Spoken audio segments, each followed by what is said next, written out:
All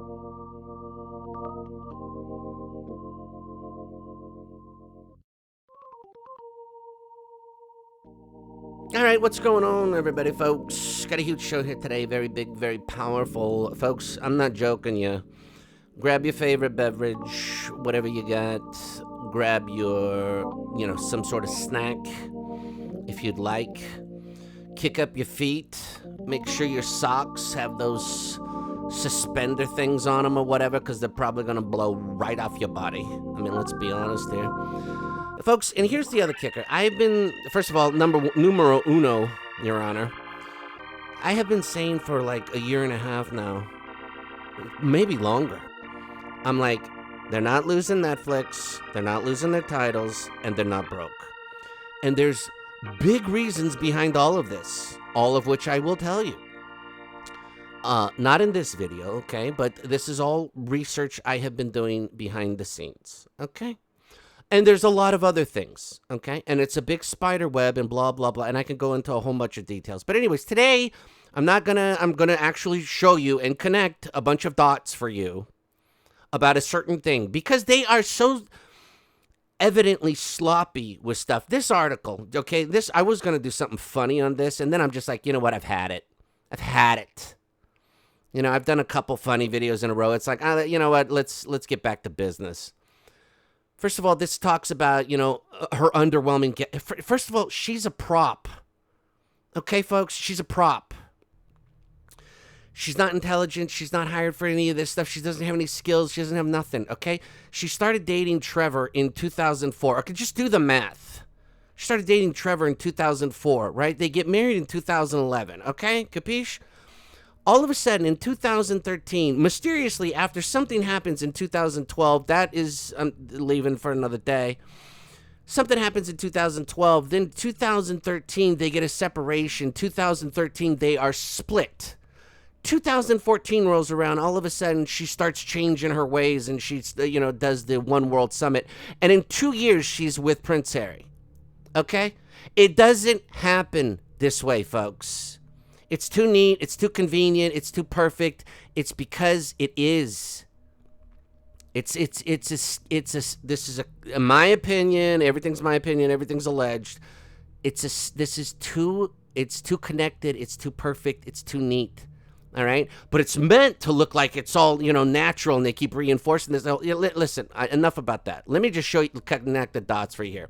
So these numbnuts, okay, this isn't even what I'm researching, and they're so sloppy about this. But anyways, they go to this connection about all this, who should be her guest, and underwhelming, and they all have connections to World Modeling Agency, or whatever the hell that is, WME, or Netflix. All of them do, with the exception of Daniel, don't give him a butter knife, whatever his name is, the makeup guy, and Heather Doverack, or whatever her name is, who happens to be her...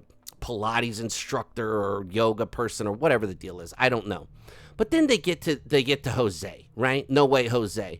And by the way, everybody called it out the other day. I couldn't figure out the color of the shirt, and everybody was like, salmon. And I'm like, bing, bang, boom. And then I'm like, you know what? They're going to throw this in your face. I wasn't even looking for this connection. And let me tell you what I found. You ready for this? Get ready, baby, because it's coming. All right, here we go. All right, folks, before I get started here, the other thing is this. I am going to, in my opinion, allegedly, however, all the dates I'm giving you, everything should be 100%. It is what everybody can find, okay? I am also going to give you a reason, all right, why I feel they knew Harry was going to leave, okay? And I'm also going to give you a reason why I feel that the Sharkley, the Markley, is just a tool. Is just a puppet, and why they picked her. All right? I've said this before in another video, but I'm just gonna reiterate some things. But I'll tell you another example of how it appears. My opinion. Everything's alleged. My opinion. Okay. That they knew Harry was going to be gone before it even came close to happening, and why this is all a fugazi illusion, or whatever you want to call it. It's all made up narrative, okay? But here's two things I want to show you. One thing is called The illusionary truth effect. I would pause the video. I would read that if you don't know what that is. It's basically if you hear something enough times and depending upon how they structure it or frame it, you'll start to believe it. And by the way, you get all these fake, allegedly fake royal experts that seem to know all this stuff. Meanwhile, folks, I've been saying, am I a royal expert? No. I've been saying they're not going to lose their Netflix deal and they're not losing their titles and they're not broke, I don't know, for a year and a half. Not one other person that I've seen has said the same thing. Yet, here they are, and here we are. See what I'm saying? So either they're all part in on it, or they're all dumb, or both. Okay? Now, the other thing I'm going to show you is what's called a sunk cost fallacy. And the part, you might want to pause this and read this if you don't know what this is. And this is what the part I want you to read. It says how it shows up. It's the 4th paragraph down. It says people cling tighter to failing relationships, careers, or leaders, even when evidence is undeniable. They refuse to recognize it. Illusions feel less painful than confronting reality, okay? The sunk cost fallacy convinces us that persistence protects us. In reality, it traps us, and our egos become the jailer. Now, let's get into some time frames, okay? I'm going to go through a lot of dates here real quick. You don't got to write them down or nothing like that, but just hear me out and see how this all like unfolds here, okay? Because it's just so magical. Oh, my God. I can't believe how this all comes together, folks, all right? Buckle in. So just to kind of recap a couple things. November 27, 2017, the engagement announcement, the BBC interview airs. Harry and the Sharkily, the Markley. Okay? 2019, May 19th, 2018, they get married. Sometime between mid and late 2018, Oprah visits the cottage. Cognome. Late 2018. Now listen to this. This is important. The Earthshot Prize planning conception begins. Late 2018. Okay? September 3rd, 2019, Harry launches Travelist, an announcement in Amsterdam. Harry is focused on the climate. William is focused on the climate. Different projects, but similar in nature. Okay? Or one's more data-driven, one's more the Nobel Peace Prize, and I'll explain all this of awards, okay? Now, in November 12th, 2019, Hillary Clinton visits Meghan and Harry at the cottage, okay? December 31st, 2019, public announcement of the Earthshot Prize, 2 years of development, okay? So it gets its announcement in 2019. Now, in 2020, in January of 2020. I'm sorry. Actually, let me rewind here. Hold the phone. January 8th of 2020, Harry and Meghan announce step back as senior royals. Okay? On the 22nd of the same month, Prince Charles, now King Charles, launches the Sustainable Markets Initiative at the World Economic Forum in Davos. Keep that in mind. February 26, 2020, Travelist Summit, Edinburgh. In March 3rd of 2020, now they are in California, Archewell trademark application filed. Okay, I believe the trademark just happened like this week. They finally got it. Now, on March 20th, they relocated from Canada to California. On April 3rd, Travelist Limited Liability Incorporated gets incorporated in the UK. Now, you with me? Okay, so hang tight here because we're getting here. Now, Archewell in 2020, also in April, files for all their nonprofits in Delaware. I believe it was 11 of them. Don't quote me. It could be 11 or 12. June 3rd, 2020, Prince Charles, now King Charles, and Klaus Schwab launched the Great Reset, the World Economic Forum virtual event. Now, keep this in mind. September 20th, Netflix is signed. October 2020, the formal Earthshot launch with David Attenborough, TED Talks, and A Planet for Us All, okay, is launched. So keep this in mind. This is a lockdown, right? Charles, World Economic Forum, Travelist gets launched, and so does Earthshot. All in 2020, and Harry and Meghan come. They go to the States, all in 2020. Wow, what a coincidence! Wow, unbelievable. That's not even the best part. December 2020, Archewell partners with guess who? JOSÉ ANDRÉS of World Central Kitchen. Their first major Archewell project. Now, just think of the name, World Central Kitchen. What else has central in the name? 3 letters, central in the name. Starts with central. I'll let you figure it out from there. Then we go to 2020 to 2022, ongoing Archewell support from the World Central Kitchen. So they keep doing things with Meghan and Harry, develop a friendship with JOSÉ. Now, in April of 2021, Harry, genius that he is, right? They only accept the best of the best, by the way, okay, folks? Joins the Aspen Institute on the Commission of Information Disorder. The guy just wanted to leave the royal family. He just wanted to go and be free to, hike and ride a bike and, you know what I mean? All this bullshit, okay? Stop it. Okay? Now, in October of 2021, the first Earthshot Prize Awards are in London. In January 17th of 2023, guess who speaks at the World Economic Forum? You're not going to believe this. JOSÉ ANDRÉS, right? And it's called Meet the Humanitarian Disruptors. One could argue, hypothetically, that Meghan Markle was planted to be a disruptor. But I mean, we're getting off topic. Oh my god. I don't like this guy. Shut up, please. July 3rd. Okay, keep this in mind. 2024. Season 1 of Netflix with Love Meghan wraps filming per page 6. Okay? September 3rd, same year. So now let me structure this. There's 2 schools of thought here. One, people allege that all the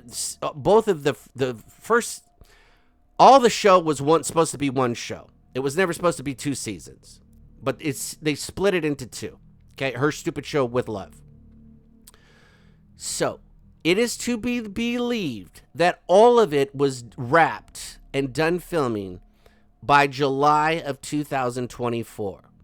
There is also a kind of report that similar says the second season would have been wrapped by March 25th. Now, does that mean that it had something to do with them pushing it back because of the wildfire situation, which also involved JOSÉ Andrés or whatever you say his name? Okay? They went to the wildfires in LA with Gavin Newsom's wife. Don't forget that little tidbit. Gavin Newsom, okay, genius that he is, spent $17 billion on a high-speed railway that's not even, it's 10 years away from being developed. It's the most expensive piece of shit you've ever seen in your life. However, who cares? It's not his money. What does he care? Nobody cares. Okay?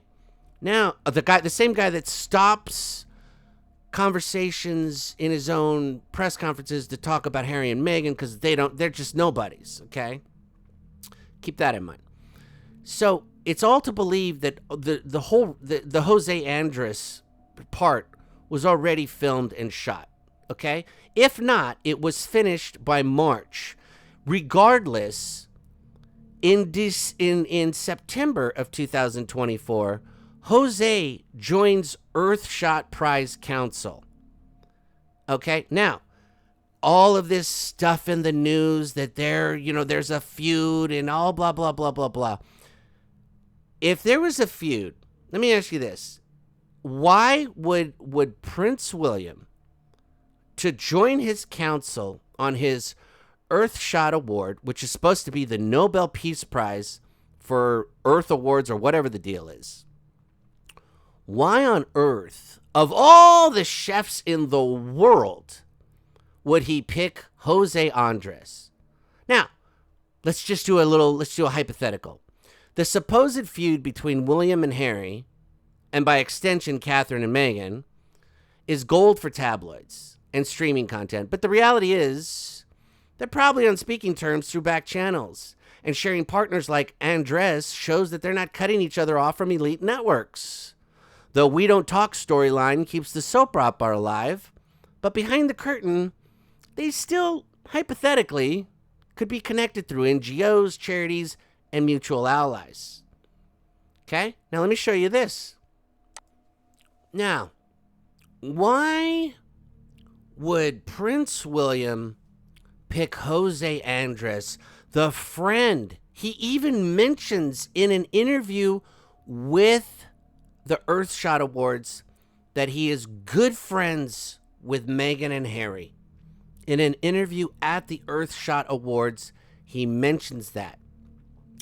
Now you ask yourself, why?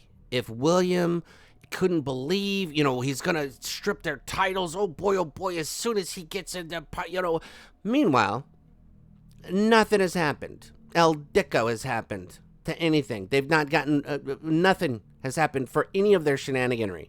Nothing. Now, why did he have to pick José Andrés?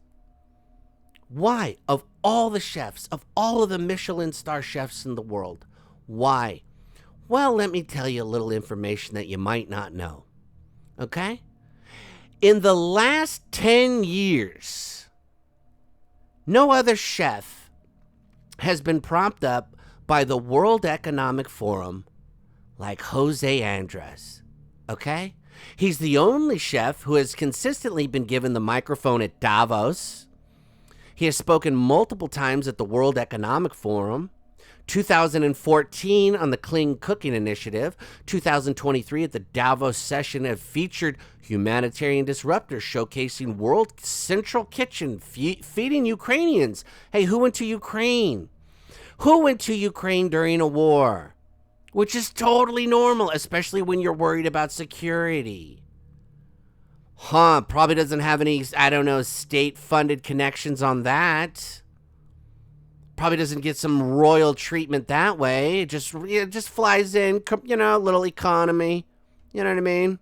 Where's baggage claim? Over there where the rockets are going off? Sure, I'll go pick up my bags, right? The WEF has profiled him directly on their site as both a chef and a humanitarian leader, positioning him as a symbolic disruptor figure, a chef who transcends cooking and embodies the World Economic Forum's humanitarian, ESG, and global crisis agendas. Now, you're probably thinking, well, wait a minute. There's probably not that many people in the WEF. Well, my friends, let me tell you something. There's over 1,000 major corporation companies that fund the WEF, and they have over 3,000 delegates. Not another chef has been propped up like José Andrés in the last 10 years. They featured other chefs, but nobody was elevated like José. They featured 4 of the chefs, okay, in the last 10 years. That's it. Nobody's been spotlighted like José Andrés. So, let me tell you this. First of all, William doesn't need José Andrés on his council, okay? He doesn't need him at all, period, okay? He's got plenty of people on his council. He needs him zero. Still, he gets him.